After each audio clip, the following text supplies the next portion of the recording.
Welcome my dear friends. आज हम class 12 के चैप्टर नंबर 7 समाकलन पे बात करने वाले हैं। समाकलन क्या है? समाकलन समाकलन क्या होता है? समाकलन जो होता है वो अवकलन का उल्टा होता है। अवकलन का उल्टा। अवकलन में हम करते हैं कोई भी फंक्शन, जैसे fx है अपने पास, fx क्या कोई भी फंक्शन है, तो अवकलन निकालना है तो हम क्या करते थे? d/dx fx इस तरीके से करते थे। ये हमारा किसी फंक्शन का क्या हो गया? अवकलन हो गया। समाकलन जो करेंगे उसमें क्या करेंगे? हम करेंगे कोई भी फंक्शन है जैसे fx, तो fx dx करेंगे, और ये क्या हो गया? समाकलन का साइन। ये क्या है? इसका साइन है। ये क्या है? साइन है। समाकलन का साइन है। कि समाकलन को इस तरीके से प्रदर्शित करेंगे। ये क्या हो गया? इसको डिफाइन करने का एक तरीका है समाकलन को। ये समाकलन को क्या डिफाइन करने का तरीका है, ठीक है। और ये क्या है? अवकलन को डिफाइन करने का तरीका है। समाकलन क्या होता है? अवकलन का विपरीत। इसका क्या होता है? विपरीत। ये एक दूसरे के क्या होते हैं? विपरीत होते हैं। यानी समाकलन को प्रति अवकलन भी कह देते हैं। क्या कह देते हैं? प्रति अवकलन। प्रति अवकलन। अरे समाकलन होता है, ठीक है, ये कितने प्रकार का होता है? यहाँ से इस तरीके से ये होता है दो प्रकार का। एक होता है निश्चित समाकलन,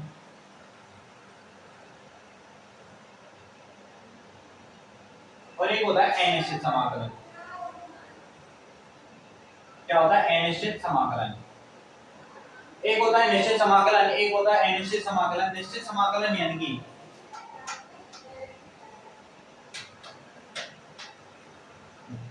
एक होता है निश्चित समाकलन, एक होता है अनिश्चित समाकलन। निश्चित समाकलन को क्या कहते हैं? फाइनाइट इंटीग्रेशन, ठीक है, इंटीग्रेशन। इसको कहेंगे इनफाइनाइट इंटीग्रेशन। इनफाइनाइट इंटीग्रेशन और फाइनाइट, ठीक है। डिफाइनाइट, डिफाइनाइट, इनडिफाइनाइट, इनडिफाइनाइट है। वो तो फाइनाइट एंड फाइनाइट पर में डिफरेंस है। निश्चित समाकलन यानी डिफाइनाइट, और इंटीग्रेशन ये होता है अनिश्चित यानी इनडिफाइनाइट। अब हम देखिए इनडिफाइनाइट का मतलब क्या होता है। यानी कि ये समाकलन का चिन्ह है, ये कोई भी फंक्शन है fx dx में मान लेता हूं, इसमें हमें लिमिट दे दे कि ये यहां से जैसे a to z इस तरीके से दे दे। a to z कोई भी लिमिट हो सकती है। हमने मान लिया a to z ये लिमिट दे दी, तो ये समाकलन जो होगा ये निश्चित समाकलन होगा, इसका मान निश्चित आएगा। अनिश्चित समाकलन में यानी कि इस तरीके से कोई भी फंक्शन है fx dx, इसका समाकलन करवाए और यहाँ पे हमें लिमिट ना दे, इसका समाकलन जो भी आएगा उसका समाकलन होके इसके बाद में क्या है? कांस्टेंट ऐड होगा। क्या होगा? कांस्टेंट। इसको हम c से दर्शाएंगे। c, c1, c2, c3 जितने कांस्टेंट आएंगे उतने कांस्टेंट यहां पर हम क्या करेंगे? दर्शाएंगे। अब कहेंगे सर ज्यादा कैसे आएंगे? क्योंकि इसमें क्या है? आगे टाइप आएंगे इसमें, उस तरीके से ज्यादा भी आते हैं, उसमें कोई दिक्कत नहीं। यानी हम क्या करेंगे? अनिश्चित समाकलन में कांस्टेंट ऐड करेंगे। एक क्या करेंगे? कांस्टेंट ऐड करेंगे। और निश्चित समाकलन में नहीं करेंगे। क्यों? क्योंकि इसमें हमें क्या है? लिमिट दे रखी है। जैसे यहाँ पे लिमिट निकाल देते हैं, सीमा, वही वाला फंक्शन यहाँ पे लिमिट देगा और यहाँ पे लिमिट नहीं देगा, ठीक है। अब बात करते हैं ये अनिश्चित समाकलन जो है। अनिश्चित समाकलन है, इसके कुछ ना कुछ फॉर्मूला होने चाहिए। फॉर्मूला होंगे, ठीक है, कुछ ना कुछ इसके क्या होंगे? फॉर्मूले होंगे। उन पे हम क्या करेंगे? काम करेंगे। देखिए मैं अवकलन और समाकलन दोनों के फॉर्मूले बताएंगे आपको, जिससे आपको क्या है कि बिल्कुल सहज तरीके से पता चल सके इनमें अंतर क्या होता है। अब अनिश्चित समाकलन जो होते हैं इनके ऊपर थोड़ी सी बात और कर लेते हैं। देखिए मैं बता देता हूं, कोई भी फंक्शन दे रखा है ऐसे fx plus dx, ठीक है, प्लस माइनस जो भी फंक्शन दे रखा हो इस तरीके से है, और इसके साथ दे दिया dx। तो इसका जब हम समाकलन करेंगे ना, तो इसका समाकलन ऐसे करेंगे बेटा कि fx dx प्लस माइनस समाकलन ऑफ gx dx। यानी कि इसको हम अलग-अलग करके समाकलन करेंगे। यानी कि fx प्लस माइनस,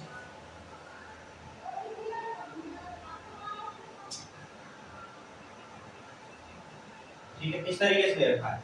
तो इसको क्या करेंगे? हम अलग-अलग करके क्या करेंगे? समाकलन अवकलन करेंगे। क्या करेंगे? अलग-अलग करके समाकलन अवकलन करेंगे, ठीक है। fx dx gx प्लस इस तरीके से अलग-अलग करके क्या करेंगे? इसका समाकलन करेंगे। या हमें एक ये भी रखा हो कि समाकलन ऑफ k fx dx। यहां पे k क्या है? k क्या है? कोई कांस्टेंट है। k क्या है? यहां पे कोई कांस्टेंट है यानी कि अचर है, कांस्टेंट यानी कि अचर है, ठीक है। ये क्या है? कांस्टेंट है, तो इसका समाकलन करेंगे तो k को बाहर लेके fx dx इस तरीके से करेंगे। जैसे हम अवकलन में करते थे ना, अवकलन में कोई भी कांस्टेंट दे रखा होता है उसको बाहर लेके आते थे, उसके बाद में जो बचा होता है उसका करते थे। ऐसे ही यहाँ पे करेंगे, यहाँ पे क्या करेंगे कि कोई कांस्टेंट है उसको बाहर लेके आएंगे fx dx से क्या करेंगे गुणा करेंगे।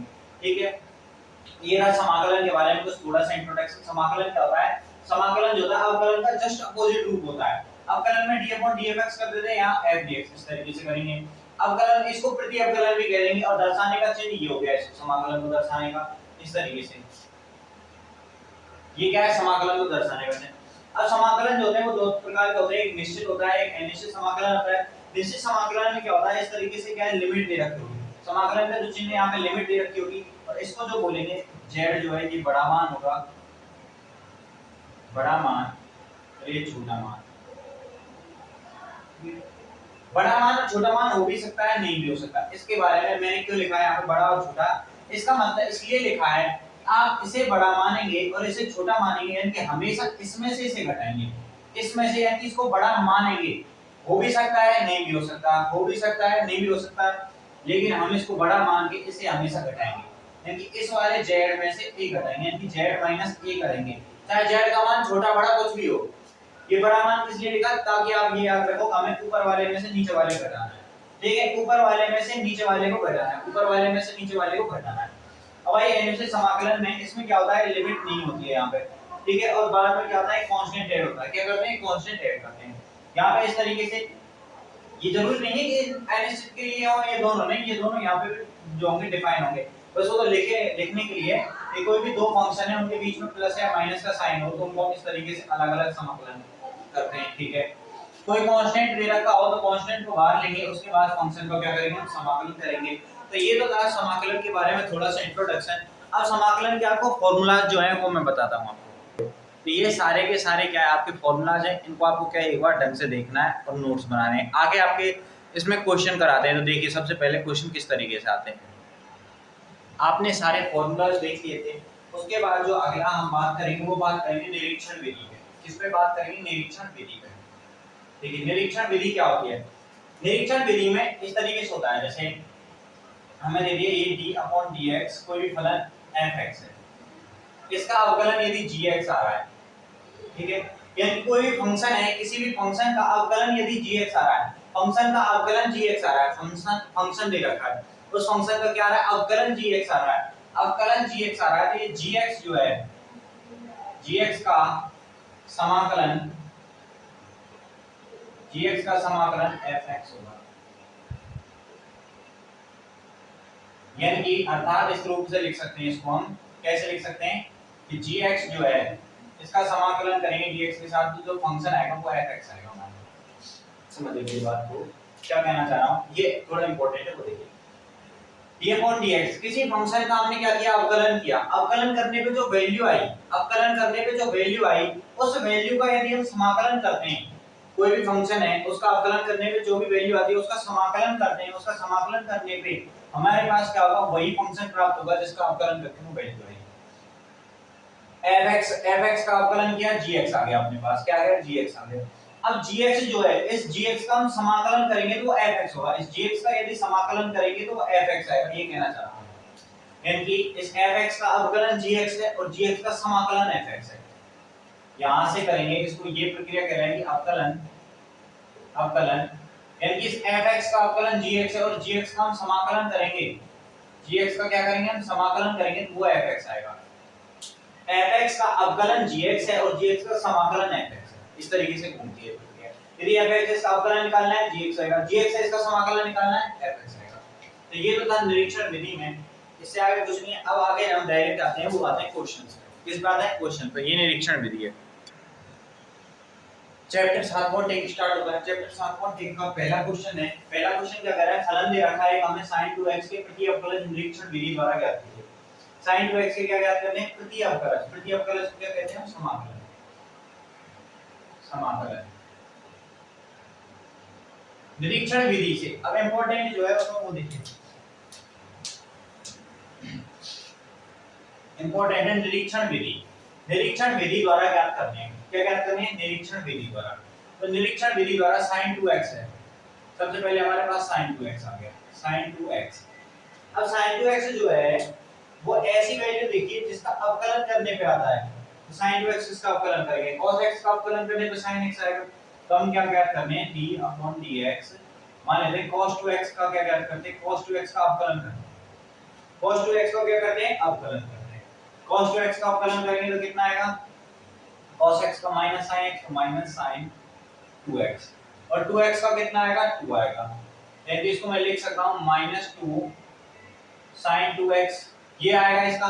तो cos 2x का अवकलन क्या आएगा, -2 sin 2x, ये क्या आ गया, इसका अवकलन आ गया। ठीक है, यदि मैं यहां से sin 2x निकालूं, sin 2x हमें क्या चाहिए, sin 2x चाहिए। हमने कैसे अंदाजे से निकाला, कैसे कि हमें पता है sin 2x है, ऐसी वैल्यू देगा जिसका आप डायरेक्ट क्या कर सकते हैं, निकाल सकते हैं, डायरेक्ट मान निकाल सकते हैं, ऐसी वैल्यू देगा। ये नहीं है फंसा के देगा, नहीं, बिल्कुल नॉर्मली देगा। अगर आपको निरीक्षण विधि से सवाल देगा तो क्या करेगा, बिल्कुल नॉर्मली वैल्यू देगा जिसको आप आसानी से पहचान सकते हो। अब हमें पता है sin का अवकलन cos होता है, cos का अवकलन sin होता है, तो sin 2x है, cos 2x का अवकलन करके देखेंगे, उसी से हमें sin 2x मिलेगा, और बिल्कुल मिल रहा है। अब ये -2 इसके साथ गुणा में मिल रहा है, तो हमें क्या चाहिए, sin 2x चाहिए, sin 2x चाहिए। तो ये -2 है, ये इधर आके क्या है, किसका होगा, -2 है, इधर आएगा तो माइनस चिन्ह तो लेके आएगा, लेकिन किस में आएगा, भाग में, 1/2 किसका, माइनस का। और यहाँ पे क्या बचा, d/dx cos 2x, ये बचा, इस तरीके से बचा, बिल्कुल कोई दिक्कत किसी को नहीं है ना। ठीक, अब ये जो मान आया, ये जो मान है, ये जो मान है sin 2x का, ये मान आया, ठीक है, sin 2x का मान ये आया ना, बिल्कुल आ रहा है यहाँ से sin 2x का मान। तो जब भी हम क्या करेंगे, जब भी हम sin 2x का समाकलन करेंगे, वो जो आएगा वो आएगा -d/dx, 1/2 को अंदर ले जाए, कोई दिक्कत है नहीं है, तो cos 2x अपॉन में, तो 1/2 से कोई दिक्कत नहीं है, 2 को बाद में क्या देंगे, यानी कि sin 2x का जो भी समाकलन आएगा, जब भी हम समाकलन करेंगे sin 2x का, तो कितना निकल के आएगा, 1/2 cos 2x के बराबर। ठीक है, किसके बराबर, cos 2x के बराबर। अब यहां से देखिए d/dx है, ये आपके लिए लिखा हुआ है यहाँ पे, ठीक है, अभी किया नहीं है, d/dx है ना, यहाँ पे d/dx। अभी जैसे ही समाकलन का चिन्ह आएगा ना, तो d/dx अपने आप से गायब हो जाएगा। d/dx क्या हो जाएगा, अपने आप से गायब हो जाएगा। यानी कि इसको मैं ऐसे लिख सकता हूँ कि sin 2x dx करूंगा ना मैं, ये d/dx अपने आप से गायब हो जाएगा, तो क्या वैल्यू बचेगी, -k cos 2x अपॉन में 2, cos 2x अपॉन में 2, और प्लस में क्या है, कांस्टेंट आ जाएगा, प्लस में कांस्टेंट आ जाएगा, इसीलिए यहाँ पे कांस्टेंट नहीं लिखा, मतलब समझिए। निरीक्षण विधि से, ये पहला वाला क्वेश्चन समझ पाए, बाकी सब आसानी समझ जाएंगे। sin 2x के प्रति अवकलज निरीक्षण विधि से याद करने हैं, किस विधि से याद करें, निरीक्षण विधि से। ये sin 2x है, तो sin 2x का हमें ऐसा देखना है, किसका अवकलन करने पे है, लगभग आ जाए sin 2x का, cos का अवकलन करेंगे, sin 2x आ जाएगा, बिल्कुल cos 2x का माइनस। तो अब ये -2 है, ये गायब हो जाएगा, हमारे पास sin 2x का आ जाएगा, माइनस आ गया। अब जैसे ही हम क्या करेंगे, यहां तक तो ये ठीक है, अब जैसे ही समाकलन का चिन्ह लगाएंगे, समाकलन का चिन्ह लगाएंगे, ये समाकलन का चिन्ह जो है बेटा, ये अवकलन को खत्म कर देगा ही ना। तो हम समाकलन करेंगे तो अवकलन को खत्म करेगा, अभी मैंने यहाँ पे कांस्टेंट नहीं लगाया था, क्यों नहीं लगाया था, क्योंकि जैसे ही हम समाकलन का चिन्ह लगाएंगे और इसका समाकलन करेंगे, जब इसका समाकलन करेंगे, ठीक है, ये वैल्यू है, ये आया sin 2x का मान। अब ये वाला चिन्ह इस तरीके से आ गया, अब ये समाकलन का चिन्ह या अवकलन का चिन्ह एक दूसरे को कैंसिल कर देंगे ना, कैंसिल आउट कर देंगे, बिल्कुल कैंसिल आउट कर देंगे, तो sin 2x की वैल्यू ये, sin 2x का मान ये है, हमें नहीं पता कुछ भी हो।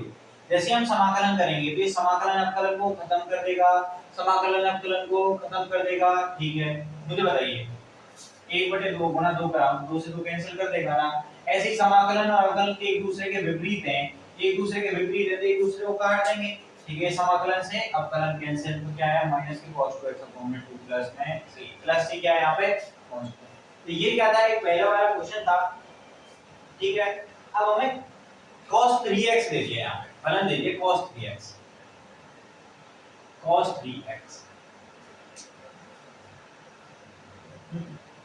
cos 3x दे दिया। अब इसके पूछ रहा है हमसे, इसका मान ज्ञात कर।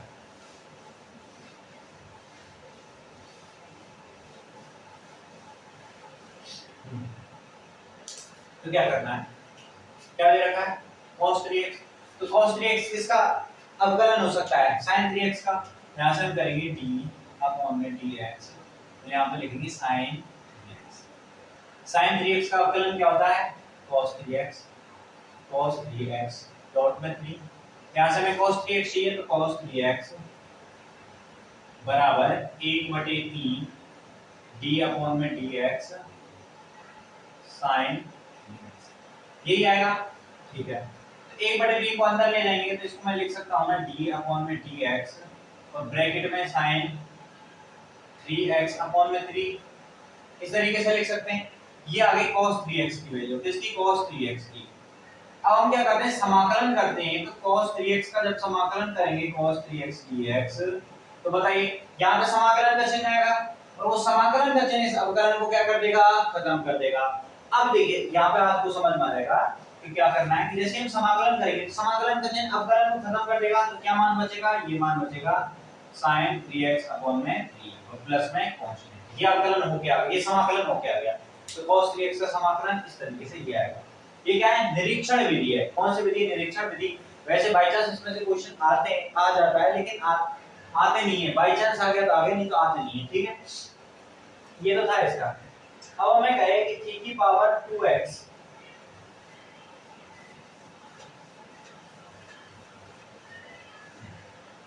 इसका क्या करवा रहा है, a की पावर 2x, a की पावर 2x का, a की पावर 2x का अवकलन करें, किसका अवकलन करेंगे, a की पावर 2x है तो a की पावर 2x का ये अवकलन करेंगे, तो a की पावर 2x का अवकलन e की पावर 2x और 2x का अवकलन 2, ये आ गया।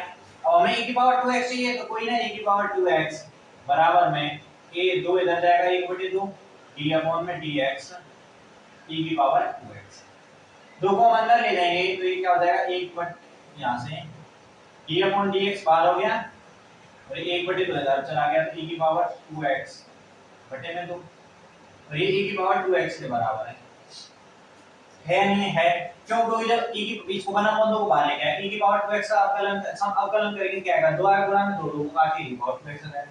जैसे हम समाकलन करेंगे e की पावर 2x का तो वो निकल के आएगा e की पावर 2x, e की पावर 2x अपॉन में 2 प्लस में c, क्योंकि जैसे ये समाकलन dx, जैसे यहाँ पर हम समाकलन का चिन्ह लगाएंगे, समाकलन का चिन्ह लगाएंगे यदि अवकलन को क्या कर देगा, कैंसिल कर देगा, अवकलन को क्या कर देगा, कैंसिल कर देगा। ये तो था, अभी इसी के चल रहे हैं क्वेश्चन चिन्ह लिखा है, इसी के प्रकार चल रहे हैं निरीक्षण विधि के। तो क्वेश्चन नंबर 4 जो है वो करेंगे। फलन क्या करा है, फलन ax plus b स्क्वायर दे रखा है। अब ये दे दिया, अभी थोड़ा सा टफ लग रहा है कि किस तरीके से करेंगे, ax plus b का स्क्वायर दे रखा है, ठीक है, स्क्वायर दे रखा है तो हमें क्या ज्ञात करना है, हमें क्या ज्ञात करना है इसका निरीक्षण विधि से। तो अवकलन जो होता है उसमें पढ़ा है आपने कि x की पावर n जो है, x की पावर n, इसका d upon dx करते हैं हम x की पावर n का, तो क्या आता है n x की पावर n minus 1, यानी x की पावर 1 घट जाती है, यानी जब यहाँ 2 पावर है तो 3 पावर का हुआ होगा, ठीक है, d upon dx करेंगे किसका, 3 पावर का, तो ax plus b, इसकी कितनी पावर, 3 पावर का करेंगे, हाई कर 3 पावर का करेंगे तो यहाँ से निकल के आएगा a की पावर x, n x की पावर तो 3, ax plus b की पावर n minus 1, 3 minus 1 2। अब याद करेंगे इसका, तो ax का क्या आ जाएगा, ax का क्या आएगा अवकलन, a आएगा और b का क्या आएगा 0, तो ये आ गया 3a ax plus b का square, 3a ax plus b का स्क्वायर। अब ये इसकी वैल्यू आ गई। अब यहाँ से हमें ax plus b का स्क्वायर चाहिए तो लिखेंगे ax plus b का स्क्वायर बराबर में 1 अपॉन में 3, तो यहाँ पे क्या हो जाएगा d अपॉन में dx ax plus b का क्यूब, ax plus b का, ये इस तरीके से आ जाएगा। अब क्या करना है, अब हमें समाकलन करना है, तो डायरेक्ट लिख दूं मैं ax plus b का होल स्क्वायर dx, तो ये dx से dx कैंसिल हो जाएगा, ये जैसे ही समाकलन का चिन्ह आएगा अवकलन वाला साइन हट जाएगा, क्योंकि बाहर लिख के नहीं गया, एक स्टेप फालतू बढ़ती है, उससे कोई मतलब नहीं, आप समझ गए, ठीक है। तो ये क्या लिखेंगे हम ax plus b का क्यूब और यहाँ पे क्या बचेगा अपॉन में 3a और प्लस में क्या है c। अब ये कैसे समाकलन है, ये अनिश्चित समाकलन चल रहा है, कैसे समाकलन अनिश्चित, क्यों, क्योंकि यहाँ पे कोई वैल्यू दे रखी है, नहीं दे रखी, लिमिट दे रखी है, नहीं दे रखी, यहाँ पे क्या रहा है, एक कांस्टेंट हम क्या कर रहे हैं, ऐड कर रहे हैं, क्या कर रहे हैं, ये कांस्टेंट ऐड कर रहे हैं। अभी निरीक्षण विधि के सवाल चल रहे हैं, जब तक निरीक्षण विधि के चल रहे हैं तब तक कराते जाएंगे आपको। यहाँ पे हैं कुछ प्रकार के, वैसे आते नहीं है, आ जाए बाई चांस तो। ए दे रखा है फलन sin 2x minus sin 2x minus 4e की पावर 3x 4e की पावर 3x, ये दे रखा है। ठीक है, इसके प्रति अवकलन ज्ञात करने हैं। तो अब हम क्या करेंगे, ये थोड़ा सा बेटा डिफरेंट तरीके का है।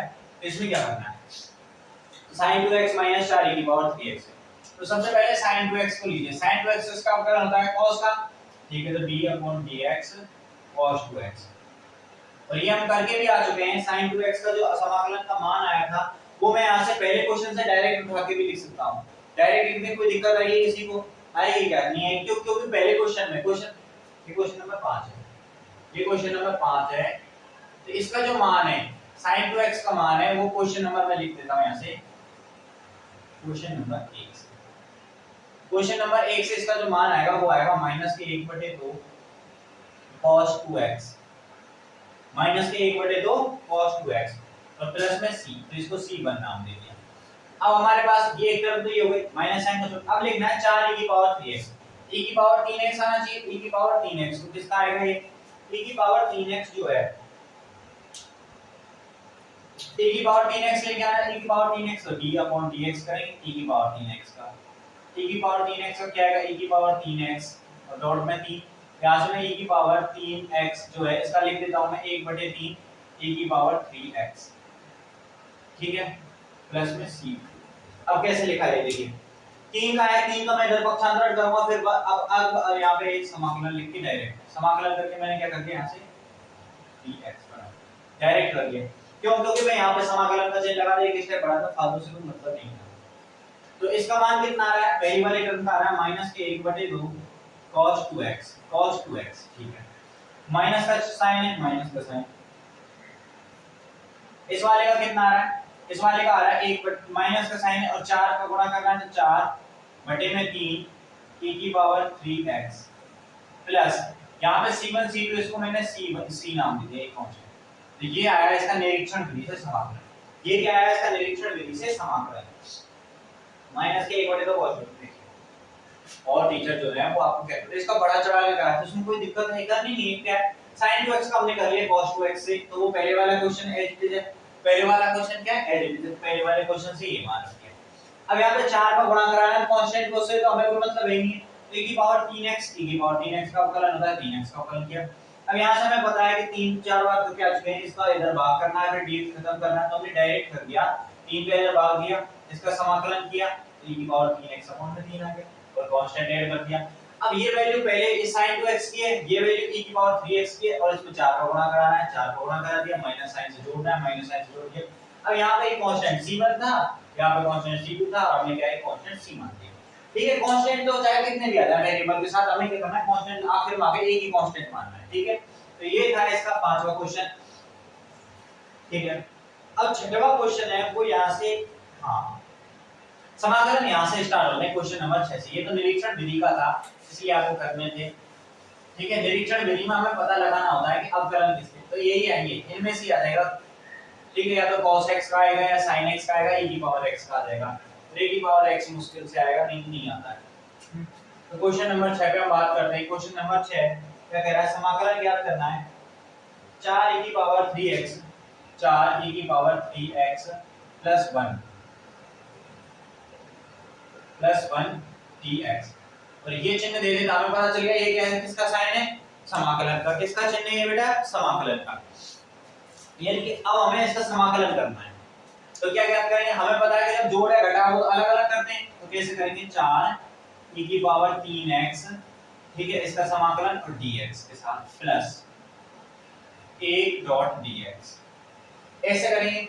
अब 4 कांस्टेंट है बाहर लेके आएंगे, तो 4 बाहर लेके आएंगे e की power 3x dx plus 1 dx। अब यहां से कहेंगे कि सर एक को तो बाहर लेके नहीं आए, तो बेटा एक तो हमेशा रहेगा ही, एक तो हमेशा ही रहेगा, उसको क्या है बाहर लेके आना, एक को बाहर लेके आए या भीतर लेके रखें, उससे एक से कोई फर्क पड़ता नहीं। अब यहाँ पे 4 है, e की पावर x का जो समाकलन होता है, e की पावर x का समाकलन क्या होता है, e की पावर x ही होता है। ठीक है, तो डॉट e की पावर 3x अब यहाँ पे जो x है इसका क्या कर रहे हैं, जब भी ये इसका क्या करेंगे, इसका समाकलन करें, इसका क्या करते हैं, अवकलन करते हैं। जो भी घात दे रखी e की पावर 3x हो गया। अब जो x बचा है उसका अवकलन करेंगे और इस 3x का जब अवकलन करेंगे तो कितना आएगा, 3 आएगा। उसको क्या रखेंगे, हम नीचे रखेंगे बेटा, क्या रखेंगे, नीचे। ये वाली तरफ ध्यान रखना कि जो पावर होगी ना x में जो पावर होगी, लास्ट में जो x बचेगा, लास्ट में क्या बचेगा, x बचेगा। उस x का यदि इस तरीके से पावर के रूप में ये x बचा, इस x का हमें क्या करना है, पावर के रूप में होगा और कहीं पे नहीं मिलेगा x। तो x का क्या करेंगे, अवकलन करेंगे। जो x है उसका अवकलन करेंगे और अपॉन में रखेंगे, ठीक है। यहां के बाद प्लस एक का क्या होता है, x होता है, प्लस में क्या बचेगा यहाँ पे, कांस्टेंट। ये हो गया, इसका क्या हो गया, समाकलन। ये बेहद ही बेहतरीन तरीके से हुआ है, बिल्कुल आसानी से सबके बिल्कुल क्या होगा, समझ में भी आया होगा। अब क्वेश्चन नंबर 7वां कह रहा है x square 1 minus x square. Question number 7 को देखिए, इनसे x स्क्वायर ब्रैकेट में 1 माइनस 1 अपॉन में x स्क्वायर dx, इसका ही करना है ना। हां, इसका एक टर्म आ जाएगा, बिल्कुल देखिए क्या करना है, x स्क्वायर को गुणा कराएंगे, ठीक है। तो x स्क्वायर हो गया माइनस x स्क्वायर से x स्क्वायर कैंसिल, एक बचेगा x स्क्वायर माइनस यहां पे dx। तो कुछ नहीं करना, x स्क्वायर dx, एक ये वाली टर्म बचेगी माइनस 1 dx। तो x स्क्वायर का समाकलन क्या होगा, x की पावर n का x की पावर n प्लस 1, तो n प्लस 1 2 2 और 1 3 हो जाएगी, तो x की पावर 3 अपॉन में ये e की पावर x अलग है, x की पावर n अलग है, e की पावर x अलग है, x की पावर n अलग है। यहां पे नीचे क्या लिखेंगे, n प्लस 1, तो n 2 और 1 3, इस तरह x की पावर n जो होता है इसका समाकलन होता है, वो क्या होता है, x की पावर n प्लस 1 अपॉन में n प्लस 1, इस तरीके से समाकलन होता है। x की पावर n का हम जब करते हैं, अवकलन करते हैं, तो क्या होता है, n x की पावर n माइनस 1, ये क्या होता है, अवकलन, और ये क्या होता है, समाकलन, ठीक है। माइनस a का x प्लस में c, ये क्या हो गया, इसका समाकलन, ये क्या हो गया, इसका समाकलन। बेहद ही आसान तरीके से हुआ है, इसमें कोई दिक्कत है किसी को, एक ही स्टेप का क्वेश्चन है।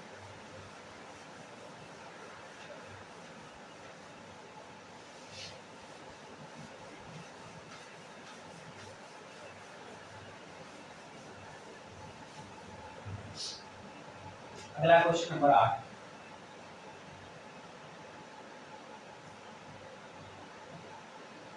क्वेश्चन नंबर 8 कह रहा है ax square plus bx plus c, समाकलन ज्ञात करना है किसका, ax square plus bx plus c का। यहां से स्पीड बढ़ाने लगे, ठीक है। इसका क्या करना है, समाकलन ज्ञात करना है, तो कैसे करेंगे, सबसे पहले हम ax स्क्वायर को अलग लेंगे, bx को अलग, cx को अलग। और ax स्क्वायर में a कांस्टेंट है, a को बाहर लिख दूं मैं डायरेक्ट, a यहां से x स्क्वायर dx, इसमें क्या कांस्टेंट है, b कांस्टेंट है, तो क्या होगा, x dx।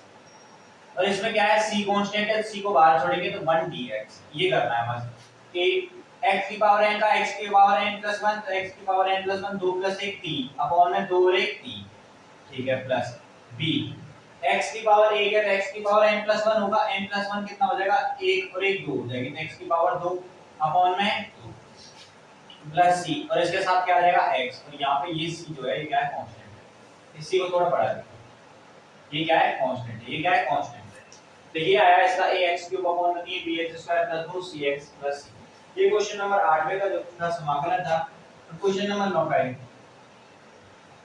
टोटल कितने इसमें, क्वेश्चन नंबर 9 कह रहा है 2x स्क्वायर प्लस e की power x, 2x square plus e की पावर x, इसका क्या ज्ञात करना है, समाकलन ज्ञात करना है। इसका क्या ज्ञात करना है, समाकलन ज्ञात करना है।